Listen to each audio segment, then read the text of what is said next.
Por unë si fëmijë i vogël, isha si antar, si solist i shoqërisë kulturartistike, kurse vitet e 90-ta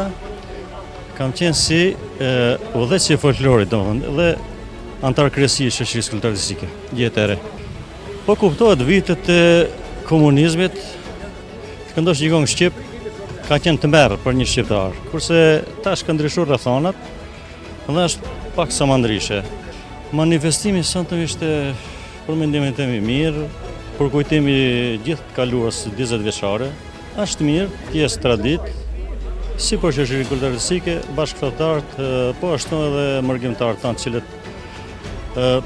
pa ndërprer sponsorojnë, ndihmojnë dhe gjithçka që duhet, ata kemi mbështetje, domethënë për fshatin, për rinin, për shoqërinë, për klubin, për të gjithë.